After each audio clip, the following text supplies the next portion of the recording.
Good evening and welcome to Hello It's Us, Perspectives on Inclusion. This program is dedicated to educating the general public about issues that are important to the disability community. But we hope that those of you viewing this program will realize that those very same issues are important to all of you because people with disabilities certainly are a major portion of the community at large. Hello It's Us, Perspectives on Inclusion is brought to you through a collaboration between the University of Iowa Center for Disabilities and Development, our friends at Uptown Bill's Coffee Shop, and the good people here at Public Access TV. My name is Mike Hoenig.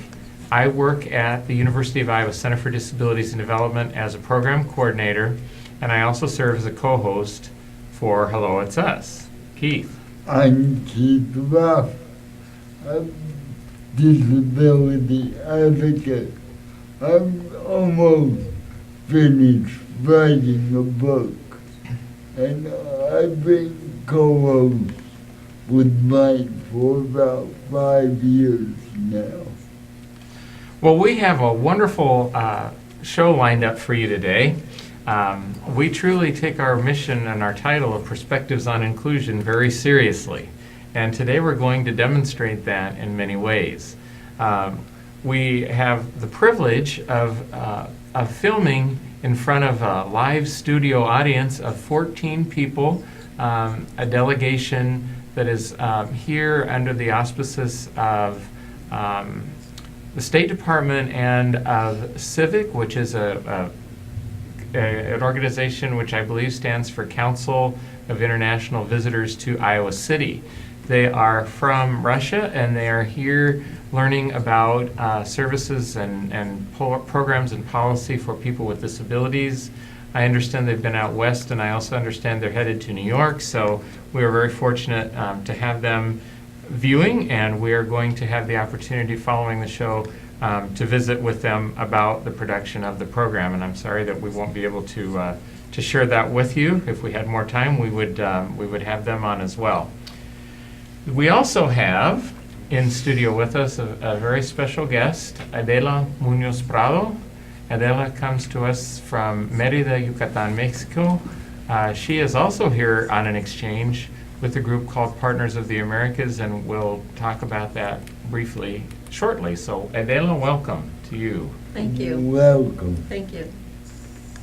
So today this will be a second in a two-part mini-series talking about making the connections between Mexico and the United States. We're focusing primarily on disability, but we also are, of course, talking about some of the cultural implications that disability plays in terms of services in the United States and in Mexico. Adela and I are both members of an organization called Partners of the Americas. It was formed just over 50 years ago now. It is a it's an international organization. States within the United States are partnered with either states of other countries, provinces of other countries, or in some cases, entire countries themselves. Iowa has had a long-standing partnership with the state of Yucatan for a variety of reasons, including commitments to education, our focus on agriculture. We also have a university, a college here in Iowa, Central, which it happens to be where I graduated from, that has had a long-standing tradition of working with students in Mérida and actually owning a house there, at least for the moment. So we are going to be continuing our discussion with Adela. She's been here since Monday evening, and this is being recorded on a Thursday afternoon. Adela, I'd like it if you could just reintroduce yourself for those people who may not have had the chance to see part one of our talk. Tell us a little bit about yourself and your family and what brings you to the United States. Okay, my name is Adela Munoz Prado. I work as a professor in the University of Yucatan, and I have a visually impaired son, which is my inspiration, as I said, to have a project on inclusion. Great.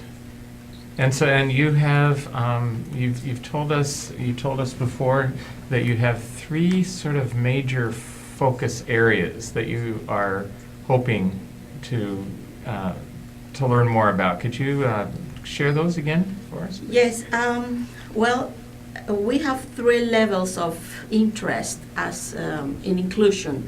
As a mother of an visually impaired son, I understand that life can be easier for him in society, and as as a professor in the university, I think our students with disability can have a better staying in the university. So I would like to work on a center in the university with services for our students with disability. And the other level is as a citizen of a touristic city. I think that if we want to open access for a large variety of people in the world, we have to include people with disability. Yes. Wonderful. We do too. All right. So I ask you people, so far, how is your visit going?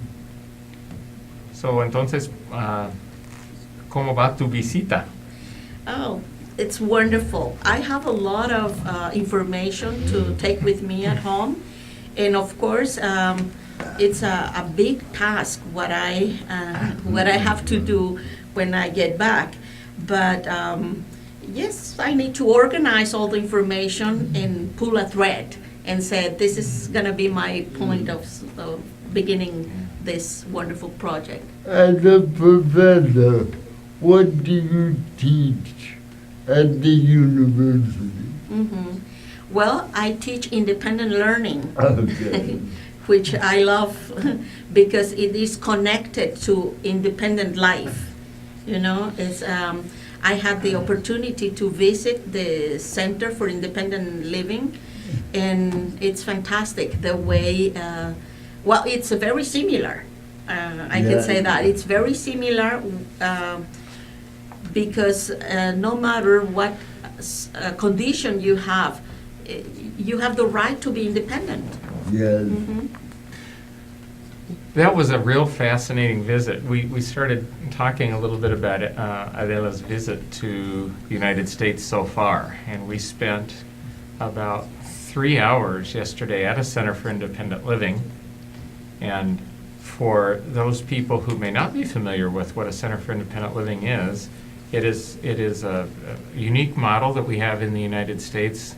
There probably are models in other countries that are somewhat similar, but this is a model in which a majority of both the staff and the board of directors at a Center for Independent Living must be individuals with disabilities. And so people with disabilities are leading both in terms of the governing and also in terms of providing support to other people with disabilities. And so we spent a good deal of time there yesterday just kind of going over the services that they provide, and they showed us a video. And Adela, is there anything special that really caught your attention that you know, I mean, I know there was a lot there, but Yeah.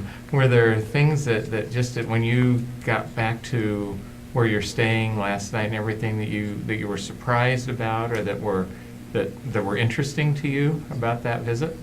Yes, the director of the center gave me very useful information to start, Yeah. which is important for me because I'm at that stage of my Yeah. process. Mhm. So I really appreciate that because they have 30 years. Is that? Yeah, is that's that correct? correct. Yeah. 30 years doing this kind of work. So it's a good. Well, it's very important to know where to start, and I think I have the answer. And what I like about independent living, we teach people how to help themselves. ¿Cómo entendiste que en los programas de vivir independiente, que la idea es que se enseña a la gente cómo ayudarles por sí mismos en vez de tener una profesional, por ejemplo, diciendo, bueno, debes de hacer esto, eso, es autodefensa, por ejemplo, que están enseñando a la gente para hacerlo sin ayuda cuando es posible. Sí, la pregunta es si creo cuál es mejor.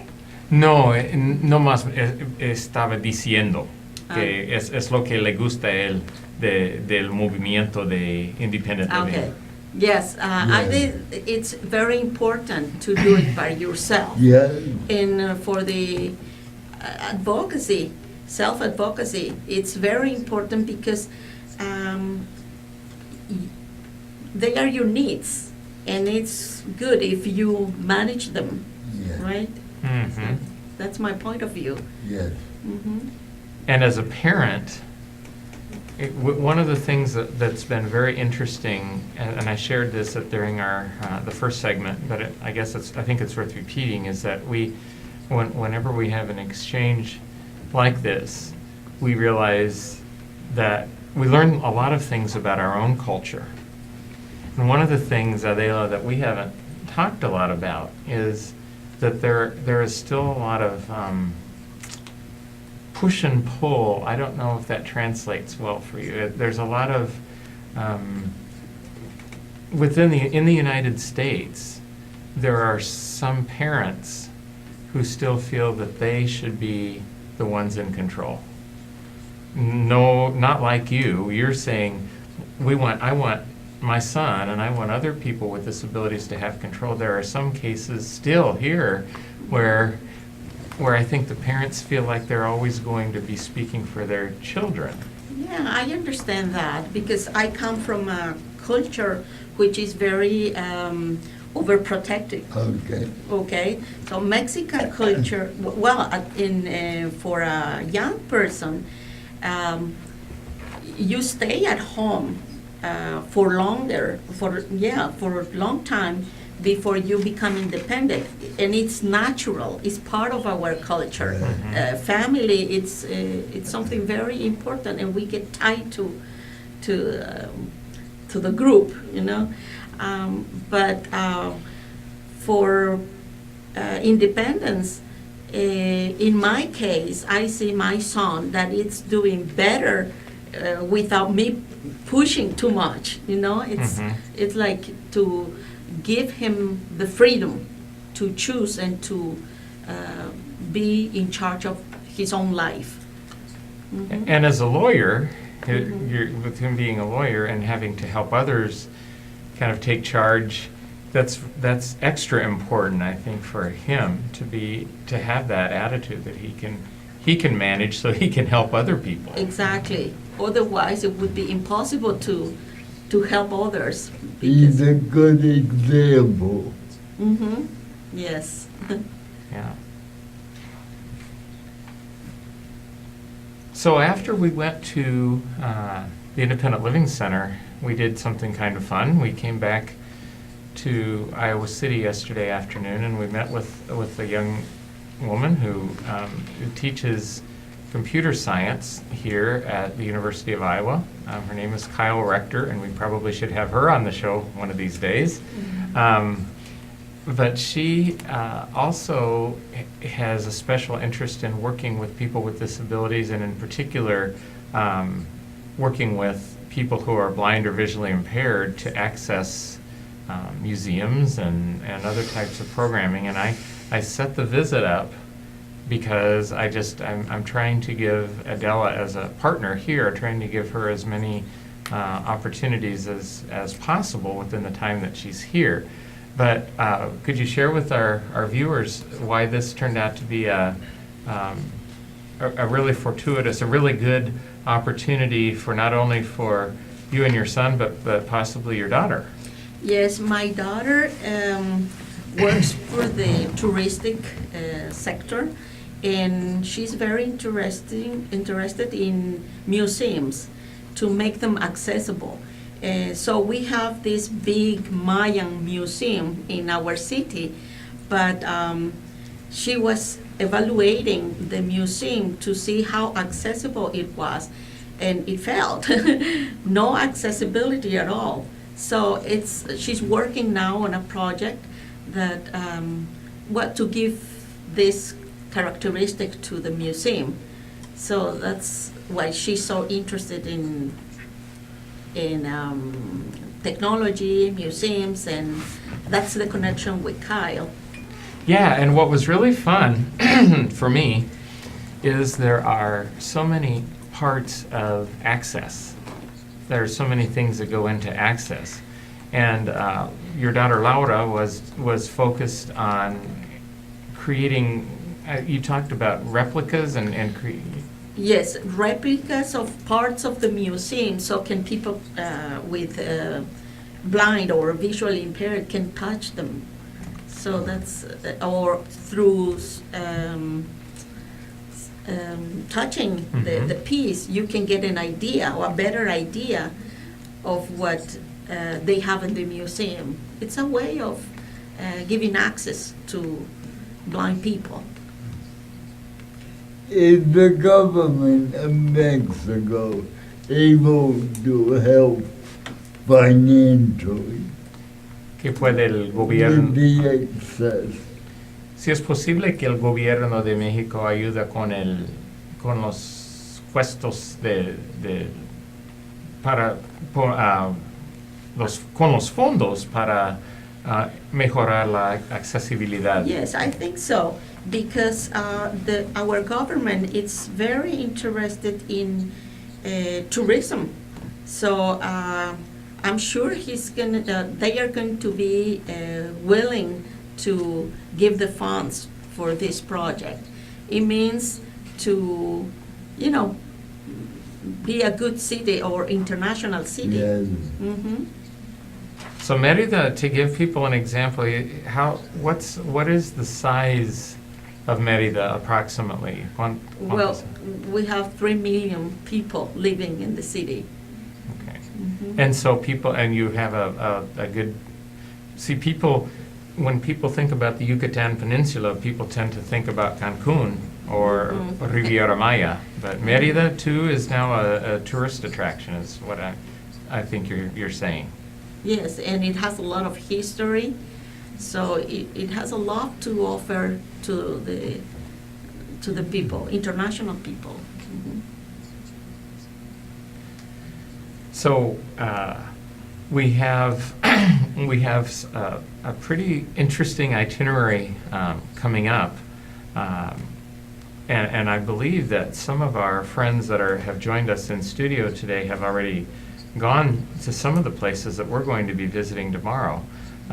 One of the places that I thought we would talk a little, well, actually, before we do that, I almost missed one. We had a really neat, really fun visit this morning with a professor at the College of Education named Liz Hollingworth. And I had never met Liz, even though I've been involved with the Iowa-Yucatan connection for a long time, and she hadn't met us either. She did not know about partners. I was really impressed by her and her interest, and what kinds of connections, Adela, do you think she might be able to help you with going forward? Well, maybe, as she said, maybe she cannot be involved in our project, but she can be the link with other people from the University of Iowa, Mhm. so they can contribute to our big project. Like a go-between. Mm-hmm. Yeah, and we need those, and we need for whether it's culture or disability, and in this case both, we need those go-betweens, people to help us make those contacts. And it was really interesting how the two of you knew several people in Mérida that you both in common, de común, Mhm. los dos. So that's a good start. So as I was saying, we're going to be visiting some interesting places, and one of the places that we're going to go tomorrow is an organization that was featured on Hello SS about a year ago now, called iCater, which is the Yeah. Iowa Center for Assistive Technology in Education and Research. We're going to spend a couple hours over there, and the director, Patty Barr, is going to be there along with someone else from the College of Education with the REACH program, which has also been featured on this program. But one of the things that's going to be great is to have them focusing on technology and sharing some of the technology that's available for people with a variety of disabilities. So I'm curious to know, Adela, because we haven't talked about this a lot, are people with disabilities that you're aware of in Merida or in Mexico, are they familiar with assistive technology, tecnología que ayuda in? Well, I haven't seen any in Merida, but I don't know about the rest of the country. But at least in Merida, we don't have technology that assists our people with disability. Nothing at all. You'll really enjoy tomorrow. Yeah.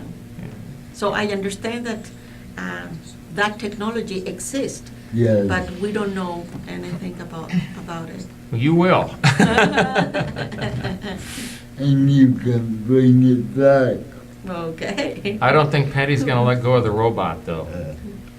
Yeah, I heard that you have a robot. Yeah. Have you seen the robot, Keith? No. Oh, well, you should go over to iCater sometime and see it.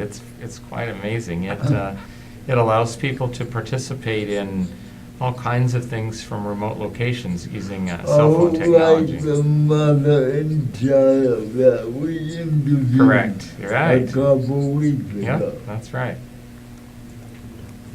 There was a mic, didn't work, and I had at night, and she said they have a robot in her school in Minneapolis.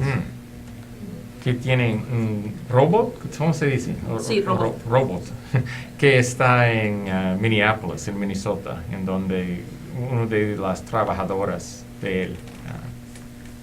So, yeah, I think that technology is becoming more popular. Yes. So, next week we're going to head to Des Moines just to kind of fill everybody in on the rest of our week. We're going to be spending a couple of hours at the Department for the Blind. We're going to go up to Ames to visit a student disability services organization up there.